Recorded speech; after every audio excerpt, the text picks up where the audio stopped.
That will probably make a big difference. There we go. Hi, everybody. Now you can hear me. Um, we have a special event going on tonight, which is getting all prepared for Saturday's event. So people are coming to put candy bags together for all of our trick-or-treaters that are coming, or I should maybe say trunk-or-treaters that are coming on Saturday at 5:30. That event is 5:30 to 7, so I hope that you invite your neighbors and friends and family to come to Trunk or Treat at Grace Church.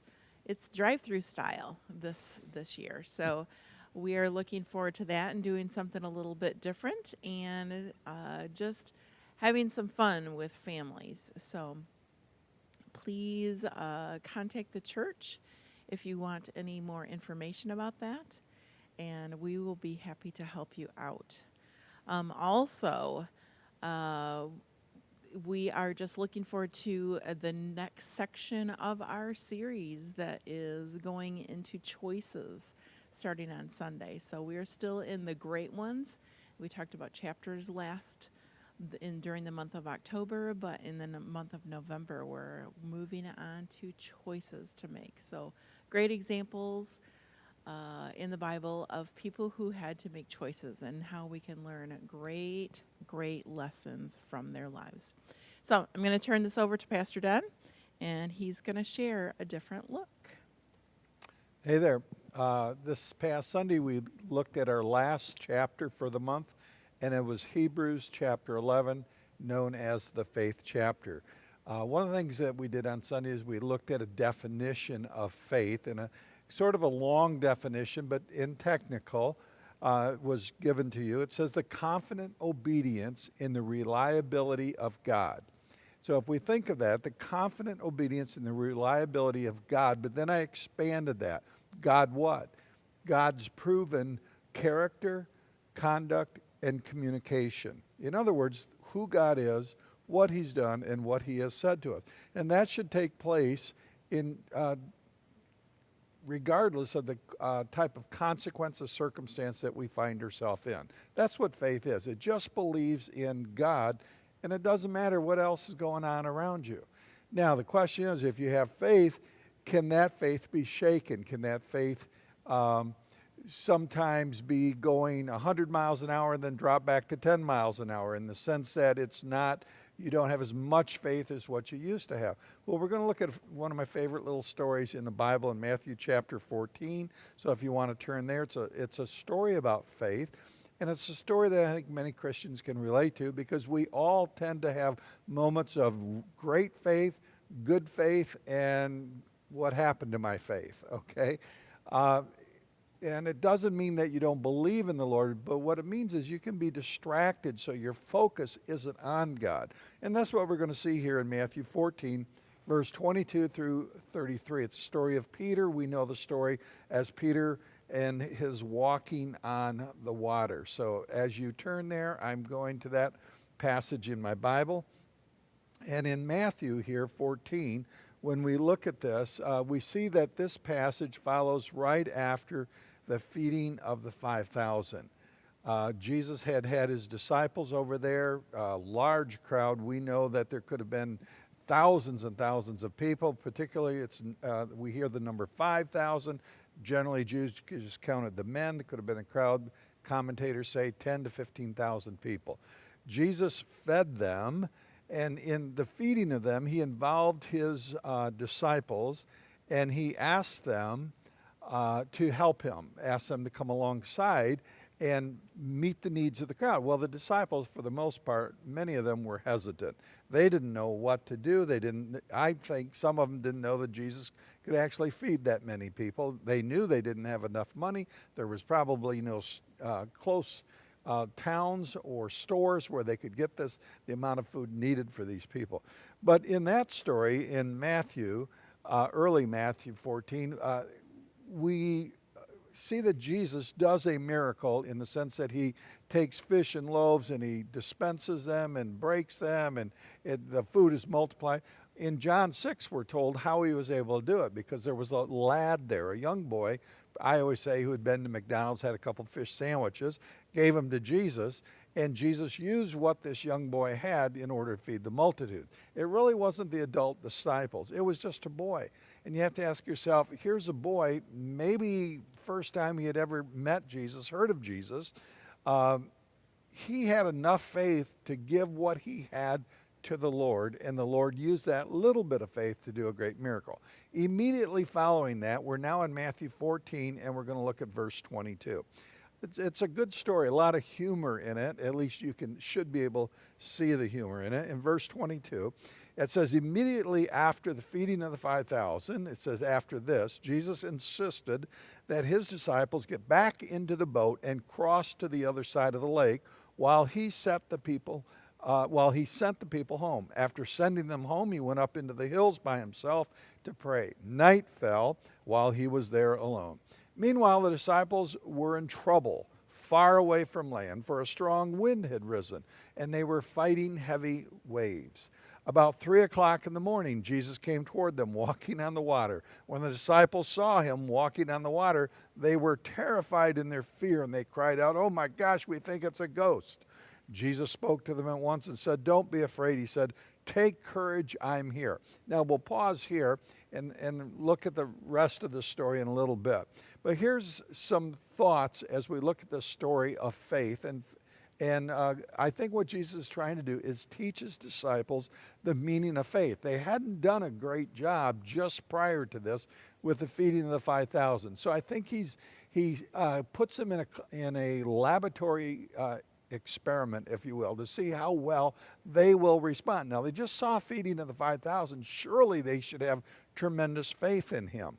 Now, I like, when I look at Scripture, to come up with some learning hooks, if you will, so that I can remember things about the passage. So if you look at verse 22 and verse 23, immediately after the feeding of the 5,000, he sends them away in the boat. And I would have you write the word go for verse 22 and verse 23. He says go. He knows exactly what's going to happen. A storm is going to arise. He's going to use this as a teachable moment, and he sends them to the other side of the lake. He simply tells them to go. And here's what we've got to learn. The Lord oftentimes will allow you and I as Christians to endure some tough moments, some scary moments, some moments where we cannot depend upon ourselves and we have to totally depend upon him. And notice he said go. It says right there in the text. He insisted that his disciples get back in the boat, go across to the other side of the lake. He wants them to go into the midst of this situation, because the Lord knows that our faith is only really developed. It's deepened, it's strengthened, it's matured when we go through tough times. When everything is going easy, when we're sitting in the midst of 5,000 people and the Lord's doing all the work, hey, it's easy to be a Christian. But when we have to go out at night, 3 in the morning, and row our guts out, and we're in the midst of a storm, we're making no headway. Have you ever experienced that in your life? And waves are crashing over. We start complaining and criticizing one another because they're not doing their part. They're not rowing hard enough because this person took this route and not the other. That's the way human beings operate. When we get into trouble, what's in us comes out. It's kind of like taking a bottle of Coke and you shake the thing up. Well, if you pop the top, you don't expect Sprite to come out of it. You expect Coke. Whatever is in the bottle when it's shaken comes out. And whatever is in us in the midst of trials comes out. So the first key word is go. The Lord is well aware of the fact that we are going to have tough times in life. And he still wants us to go, because that's how we mature in our faith. Now, if you look at me at verse 20 with me in verse 24, it says, meanwhile, the disciples were in trouble far away from land, for a strong wind had risen, and they were fighting heavy waves. Remember, these are highly trained professionals. These are fishermen. They grew up around this lake. They made their living on the lake. They saw the lake in both good times and bad times. This wasn't a first-time experience where they had seen a storm, but apparently this is a pretty darn good storm. So the key word here is row. row. The Lord is going to let us go through some troubles. He's going to let us try the hardest we can, do the best we can, use all of our creative ideas, and still be overwhelmed, still be wet from the waves of the storms of life. Why? Because He wants us to become desperate for Him. Because if we can accomplish life in our own energy, with our own resources, with our own knowledge, we really don't need God, do we? He says, row. Go ahead, try to get through this yourselves, because when you find out you can't, then I think the Lord smiles and He says, then you're going to really need me. So we see the word go. We see the word row. Now with me, look at verse 25, 26, and 27. In 25, it says about 3 o'clock in the morning. Okay. Some of us don't even realize there is a 3 o'clock in the morning, and there is here. Jesus came toward them walking on the water. Now, can you picture that? I think vaguely we can, but I don't know what He was doing. Was He just striding along? Was He parallel? Was He coming directly to them? Was He skipping? It says walking, so I don't think He was running here. The disciples saw Him walking on the water. They were terrified. In their fear, they cried out, "It's a ghost." Look at verse 27. But Jesus spoke to them at once. Don't be afraid. Easy to say when we're going through tough times and somebody looks at us and says, "Oh, don't worry about it. It'll all turn out." Jesus says, don't be afraid. He said, "Take courage. I am here." He's directing their attention to Him. And this is what faith is. Faith looks to God in the midst of any circumstance. In any situation, our focus has to be upon the Lord. Notice, their focus is not on Christ. We don't even see anybody here saying, "Where's Jesus? Maybe He can help us." Just earlier in Matthew 8, we see a story where they had been in another storm and they were sort of critical of Jesus. I think He's trying to get them to remember, didn't I help you that last time? So here, the key word is woe. All of us have been scared at one time or another, seen something out of place, out of the ordinary, and we almost are shocked. We go, whoa, we jump back. I think that's what the boys are doing here. They think he's a ghost. I don't know right off they even understand who this is. And there's times when we have to look at a situation and then we remember that God is who He said He was. We find a verse in the Bible and it just hits us all at once like, whoa, God has gotten me through tough times in the past, and if He's done it then, He can do it now. It's sort of a moment where we would call it an aha moment. This is a whoa moment where reality finally hits them. They've been only looking at their troubles. They've only been looking at their human effort. They are now focused upon Christ. And there's this moment of awe where they are stunned once again by who God is and what God can do in their life. Now look at verse 28, 29. Then Peter called to Him. This is Jesus. Now notice, Jesus has walked towards them, said, "Don't be afraid, take courage." Then Peter called to Him. Apparently he recognizes the voice, but he's not quite sure. "Lord, if it's really You." Well, if it's not You, they're in big trouble. Okay, if it's not Jesus, they've got bigger troubles than a few waves, because it probably is a ghost or a demon. "Lord, if it is really You, tell me to come to You walking on the water." Notice how specific he is. He doesn't say, "Beam me up, levitate me." He doesn't say, "Throw me a rope and haul me over." He says, "Let me try something. Let me walk." And then in verse 29, "Yes, come," Jesus said. I wrote the word yo. They see this figure walking on the water, and Peter, sort of in a hip way, says, "Hey, yo, if that's really You, call me over there." And then Jesus invites him, "Yes, come." Now, how much faith would it take for you in the midst of your troubles to say, "Jesus, this is what I need You to do. Jesus, You know that we are hurting financially. So, Lord, I need You to work in my boss's life and provide for me a raise. Or I need a second job to appear. Or I want to see some evidence that my children really are listening to me and respect authority." It's okay to ask God for those things. We say, "Yo, God, if this is really You, I need You to come through." There's nothing wrong with being specific like he is. In fact, this isn't normal. Sometimes we just have to ask for a minor miracle and see if if it's God's will to come to our aid in that form. Because it was a way in which Peter could connect with God. Notice he didn't say, let me just dance around the boat here on the water so all the boys can see me. No, his attention is now on the Lord. He wants to honor God. He wants to get closer to the Lord here. So he says, draw me over to you. Now look at verse 30. It says in verse 30, but when he saw the strong, and by the way, Peter is over the side of the boat and walking on the water towards Jesus. Now verse 30, but when he saw the strong wind and the waves, he was terrified and began to sink. Save me, Lord, he shouted. For verse 30, write the word no. Okay, he's starting to walk. All of a sudden, he says, wait a minute, I shouldn't be able to do this. Wait a minute, those waves are bigger in person than they are when I'm sitting in the safety of the boat. And I've got other people that I can bounce around with, and if I start to go overboard, I'm all alone here. And haven't we all been there where our eyes are taken off from the Lord by some situation? And here it's wind and waves, and it's in the midst of a huge lake. For them, a huge lake. I think we've all been overwhelmed by our circumstances at times, and our faith begins to shut down. We say no, and his eyes go from Jesus to the water.